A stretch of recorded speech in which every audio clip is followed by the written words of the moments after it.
Саламатсыздарбы, урматтуу телекөрүүчүлөр. Парламенттин бүгүнкү отурумунда каралып жаткан негизги маселелер боюнча сөз кылабыз. Бүгүн биз студияга чакырган меймандарыбыз Жогорку Кеңеш депутаты Жылдыз Мусабекова жана Төрөбай Тулпукаров. Саламатсыздарбы. Бүгүнкү күн тартибинде каралып жаткан маселе жер трансформациясына байланыштуу болуп атат. Эгер бул мыйзам долбоору кабыл алынса, анда эл үчүн кандай пайдасы бар? Трансформация мыйзамы бүгүн жакшы, абдан керек, бирок муну дагы бир бетке карабаш керек, эки бөлүктөн караш керек.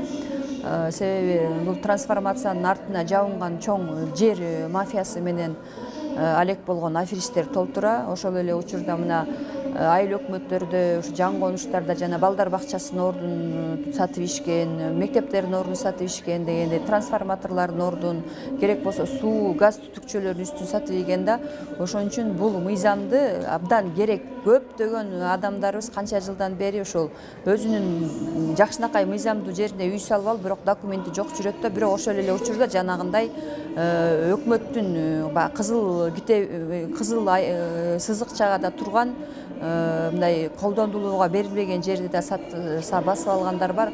Ошолор бүтөт. Ошон үчүн биз бул мыйзамды кабыл алышыбыз керек. Бирок жана жогоруда депутаттар айтып кетпеди, муну абдан тыкыр карап, ар бир документти карап туруп, ошол бул сага мыйзам түрдө макул болсун, бул жок болсун деген нерседе чечишибиз керек.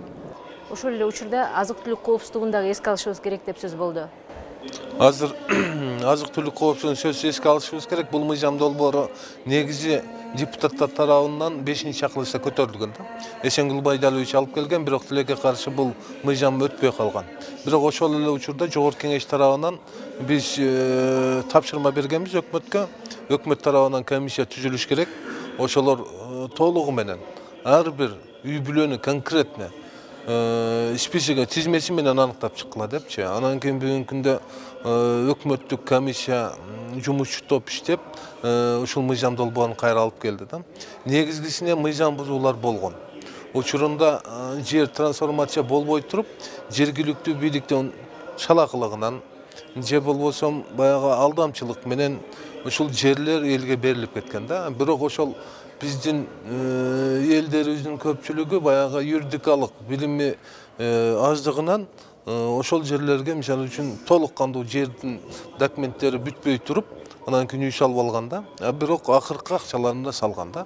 Бүгүнкү күндө 42 миңден ашча үй бүлөнүн тагдыры жөнүндө маселе болуп атат да. Ошондуктан биз ойлойбуз, бул мыйзамды азыр эгерде биринчи окуудан негизи мыйзам долбоорлору 3 окуудан кабыл алынса, ошол концепциясын кабыл алып биринчи окуудан. Андан кийин экинчи окууга ошол тармактык комитетке сөзсүз тапшырманы беришибиз керек. Ошол 42 миң кишинин ошол тизмесин аныктап, бул негизи баягы мыйзамга, азыркы мыйзамга туура келеби, туура келбейби деген. Депутаттардын көпчүлүгү ушул мыйзам кирүү менен башка баягы мыйзамсыз же болбосо кээ бир жер мафиясына тиешелүү кишилер ушул шылыынды кылып кетпесин деген коркунучтарды айтып атат да. Ошондуктан биз биринчи окуу менен экинчи окуунун ортосунда тармактык комитет аркылуу буну биз текшерип кайра карап чыксак болот да. Эки тараптуу ой терең талданса деп айтып атасыздар. Бүгүнкү баяндамачылар айтышты, биз видео тасмаларды да көрсөтүүгө даярбыз деп. Аны көрүүгө үлгүрдүңүздөрбү, жокпу? Өзү негизи бул мыйзам долбоорлору комитетте көбүрөөк талкууланыш керек да. Тилекке каршы мен катыша албай калыптым, бирок бул мыйзам боюнча менде кичине болсо дагы баягы түшүнүк бар да. Анан кийин бул баягы ушул мыйзамга тиешелүү кээ бир кыйналган үй бүлөлөр түздөн түз 5-чакырылышта дагы, могу 6-чакырылышта дагы бизге келип кеткен учурлар, өздөрүнүн баягы негиздеремелерин айтып кеткен да. Ошондуктан бирок толук баары менен жолугушууга мүмкүнчүлүк болгон жок 42 миң үй бүлө мененчи. Бирок бизде негизги контролдук функция же болбосо мыйзамдардын сапаттуу болуш үчүн биринчи, экинчи окуунун ортосунда ошол комитеттен дагы бир текшерүүнү жүргүзүп койсок жакшы болот эле да. Анан кийин өзү презентация болгондо жакшы болмок азырчы. Ошондуктан палатада азыр маселе көп. Ошондуктан азыр биз сунуш бердик, презентация кылыш керек эле да бул мыйзам боюнча. 2009 жылга чейинки салынган үйлөрдүн анда документтештириле тургандыгынан үмүт байласак болобу, ушундайбы? Эми мен бул жер жөнүндө маселени жөн эле сүйлөгөн жокмун, себеби мен 4 жыл бою айыл өкмөттө иштедим, башчы болуп, бул түздөн түз билем бул кандай көйгөн экен. Андан ошол жер саткач аферисттер, мына мен өткөндө азаттыкта да айткам, ачык эле кимдер болгонунчу ошолордун бир бул айла амалы болуп атат да, ушул ызы-чуудан пайдаланып трансформация менен баягы убагында гектарлап алышып туруп арзан бага, бирок аны кымбатка сатып, ошо эл менен алдап, ошолардан оокат кылып келатат да. Бирок ошолор мына могу шайлоодо айрым партияларга кирип алып, абдан иштеди, бирок өздөрү күткөндөй добуш ала алган жок. Канчалык ошо жер мафиянын башчылары эл талап кылып атат деп атпайбы, бирок экинчи тарап да бар. Эл да талап кылып аткан, мисалы үчүн менин ак өргөмдө, ак ордомдо, ала тоомдо ошол конуштарды коргоо фонддору бар. Алардын талабы да бар. Эмне үчүн биз бир уч мафиянын азабынан ушул балдарыбыз окуй турган мектептерди, бала бакчалардын орду сатылышы керек деген дагы наразычылык элдер бар. Аларды болсо көрүп атасыздар. Ошон үчүн эки тарабын тең караш керек. Жер десе эле айрым учурда мына Сокулук аймагыда ошол сугат жерлерин мындай такыр эле көз жаздымга калтырып эле сатып атышат. Сатып аткандардын башында бийлик башы, акимдери бар, айыл өкмөттөрү бар, бирок биз ушул учурда дайыма көз жумуп келип атабыз. Ушул жер аянттарын сатууга келгенде жанагындай 311-токтомдун 6-бөлүгү жокко чыгарылды. Биз 4 сотуктан кылып бөлүп сатууга тыюу салдык деп атышпайбы? Ушу жөнүндө дагы көрүүчүлөргө түшүндүрмө берсеңиздер. Өзү негизи токтомдор, өкмөттүн токтомдору мыйзамга, жер кодексине же болбосо кайсы бир мыйзамдарга каршы келе турган болсо, бул прокуратура тарабынан надзор болуш керек да. Анан кийин жокко чыгарылыш керек да. Аны эгерде биз күтүп отура берсек, бул токтом чыкты, бирок бул токтом негизинен мыйзамга каршы келет. Анан кийин бул мыйзам бузса, анан кийин мындай бул туура эмес да. Ошондуктан мына 2011-жылы чыккан ошол 311-токтом жокко чыгарылган 2015-жылычы. Андан кийин деле ортосунда өзүңүздөр билесиздер, эгерде токтом өзүнүн күчүн жоготпой турган учурда дагы мыйзам бузуулар көбөйүп кетет да. Ошондуктан биз негизгиси баягы бул токтомдон тиешеси жок дагы жерлер болгон да. Кээ бир конуштарда, мисалы үчүн социалдык объектилер түшө турган жерлерге дагы учурунда баягы ошол жердеги жергиликтүү бийликтин негизги аракети менен элдерге, үйлөргө жерлер берилип кеткен да.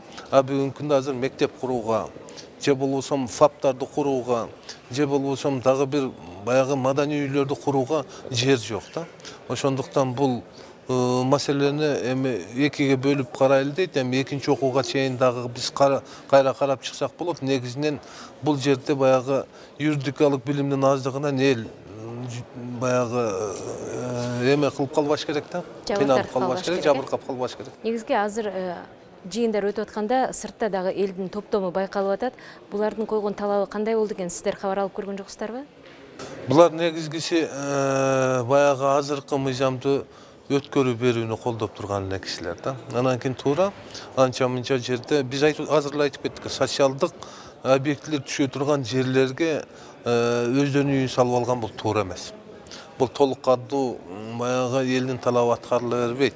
Анан кийин жогору жакта айтылып кетпедиби? Кээ бир красный зона деген бар. Ошондой эле баягы газ турбасы, же болбосо канализация өткөндөр, электр линиясы өткөн жерлер бар. Келечекте мисалы үчүн ошол жерди жолун кеңейтүүгө баягы планга кирип калган жерлер бар да. Бул жерлерге биз мындай аябай этияттык менен, тыкырма менен жасашыбыз керек. Негизгиси биз айтып атабыз, ушул мыйзам кабыл алынып кала турган болсо, анда элдин бир гана турак жайга болгон мүмкүнчүлүктөрү ачылбастан ошол эле учурда алардын 42 миң үй бүлөнү. Андан кийин мындай маселе көп өзүчө. Маселе көп.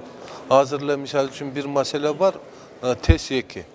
Ал учурунда энергетиканын балансында турган жер болгон. Анан кийин Бишкек шаарынын токтому менен элдерге таркап кеткен. А бүгүнкү күндө же Бишкекке карабайт, же болбосо Сокулукка карабайт. Сокулук жок, биздин токтомубуз эмес. Территориальный Сокулук районуна карайт. Ушундай маселелер көп да. Анан кийин учурунда ал жер кантип берилген, ким тарабынан берилген. Азыр кылмыш иши козголдубу десек, азыр жооп бере албайт да. 104 кылмыш иши козголуптур. бирок ушул комиссиянын берген материалдарынын негизинде да. Бирок бир дагы баягы учурунда берген ошол жергиликтүү чиновниктерге же болбосо жогорку бийликте турган чиновниктерге кылмыш козголгон эмес да.